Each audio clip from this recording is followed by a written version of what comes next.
Buenas, mi nombre es Diana Giraldo y yo les vengo a hablar sobre el desarrollo del conflicto armado de El Salvador y cómo hizo su acuerdo de paz.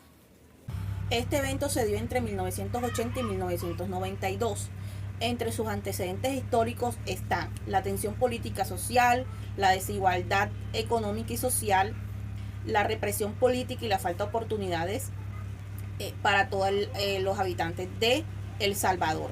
Uno de los eventos ocurrió en 1932, llamada la matanza del régimen militar de Maximiliano Martínez, que reprimió una rebelión liderada por los campesinos y los indígenas. Uno de ellos fue el Frente Farabundo Martí para la Liberación Nacional, la cual se nombra FNLN. Otro detonante fue en 1970, que se crearon los Escuadrones de la Muerte. Hubo fraude electoral en 1972 con la elección de Arturo Molina y en 1977 la elección de Humberto Romero.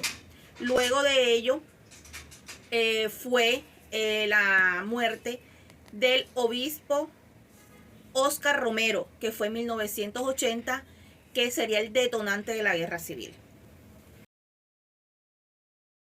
Este evento también hubo intervención internacional. Durante todo el conflicto, Estados Unidos dio su apoyo financiero y militar al gobierno del gobierno salvadoreño, mientras algunos países y organizaciones internacionales buscaron una solución para la negociación del conflicto. En la negociación de paz, a mediados de la década de 1980, se inicia la conversación de paz entre el gobierno y FMLN. Esta negociación culminaron a los acuerdos de paz de Chapultepec en 1992, que pusieron fin oficialmente a la guerra civil.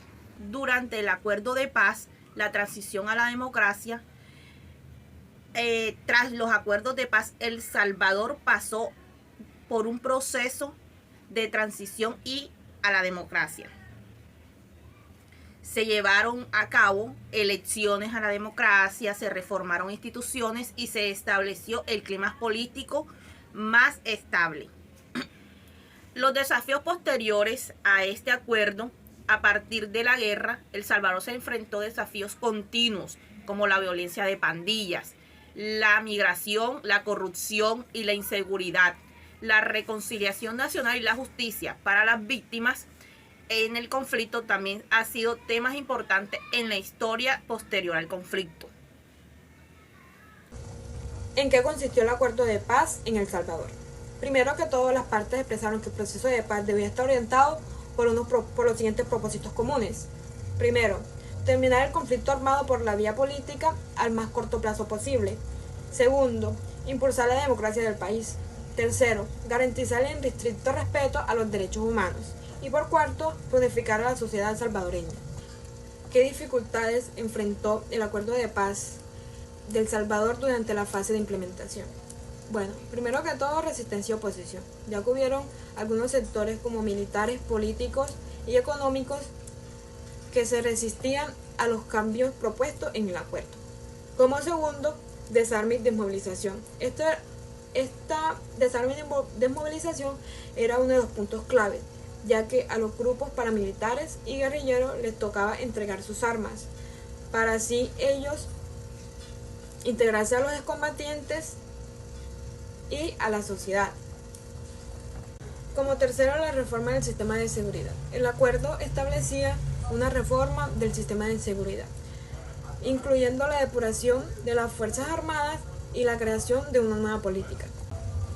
Como número 4, justicia y reparación. El acuerdo implementaba la creación de mecanismos de justicia y la reparación para las víctimas, pero este proceso fue un poco lento y trajo consigo desconfianza para la población. Como número 5, tenemos desafíos económicos y sociales. El país pasaba por grandes dificultades económicas y sociales al momento de la implementación del acuerdo, lo que dificultó la asignación de recursos y la atención para las víctimas del conflicto armado.